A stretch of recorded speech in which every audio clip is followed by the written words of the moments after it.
Hello and welcome back to the F1 Journal and to the Tuscan Grand Prix qualifying review. And wow, just before this video starts, what a circuit Mugello is.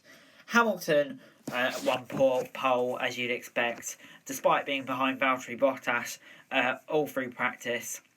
He edged his teammate very slightly for his 95th F1 pole. Ferrari had a better session with Charles Leclerc returning to the top 5 and 5th, but Vettel struggled. Pierre Gasly slumped to a Q1 exit. Who saw that coming after Sunday? Lewis Hamilton took the honour of claiming the first F1 pole at Mugello as Mercedes kept Max Verstappen at bay in Tuscan GP qualifying. Bottas had topped all three practice sessions around the fast Italian track and repeated that in Q1, but Hamilton yet again came to the fore when it mattered the most for his 95th pole. After heading a closely fought Q2 from Bottas and Verstappen, the six-time world champion won out from his teammate in the decisive final phase with a grid topping 1:15.144.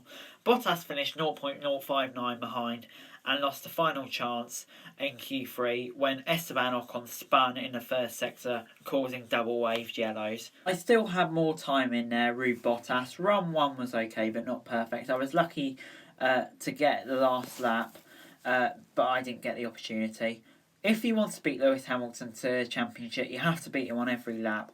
When on track, Valtteri didn't get the job done, said Paul di Resta. Despite a tough Monza, Red Bull have comfortably been Mercedes' closest challenger here, and for the first time this season locked out the second row. Verstappen returned to third place, having run Mercedes promisingly close in Q2, and his 0.356 deficit was closest this season. Red Bull's race prospect could also be aided by Alex Albon taking an important fourth in the sister car. Discounting grid penalties, it is the London-born Thai driver's best qualifying result in 30 F1 appearances.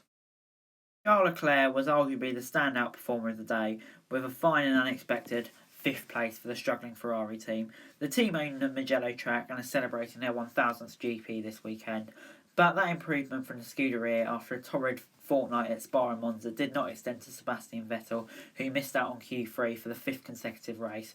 The four-time world champion will start behind Kimi Raikkonen in the Alfa Romeo.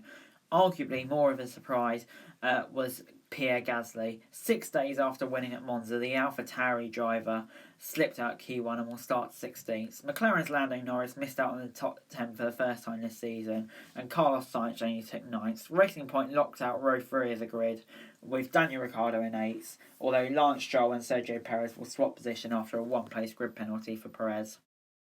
Despite Hamilton dominating the championship, Bottas tended to be the Mercedes driver who had started the fastest in the opening practice sessions. The Friday-Saturday morning advantage was even more pronounced for the Finn as the field got up to speed around Mugello as he completed a hat-trick of fastest times ahead of Hamilton, who had admitted that P2 that he was not yet completely at the best with the car.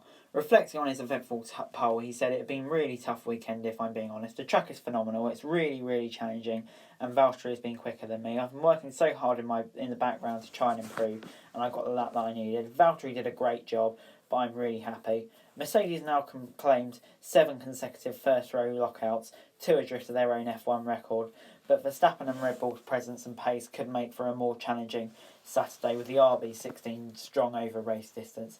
I think that this weekend has been really promising, said Max Verstappen. Finally, a look at the order. Mercedes, of course, dominating. Bottas will be disappointed not to be on pole. And I think the Red Bulls will be happy to not only get a 3-4, but be closer. Charles Leclerc, definitely the surprise.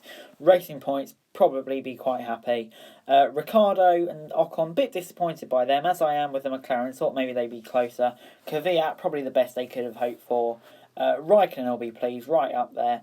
Vettel, I think, will be disappointed with where Leclerc came. Grosjean and Gasly. Grosjean will be happy to get into Q2. Gasly, I don't know what happened there.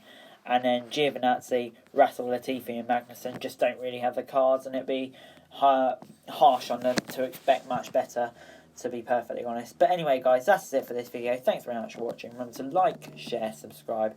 Let me know your thoughts about qualifying in the comments down below, and let me know your predictions. Remember to follow me on Twitter, link in the description below for F1 news, and subscribe to my other channels on screen right now. That'd be greatly appreciated. Thank you all very much for watching. Peace.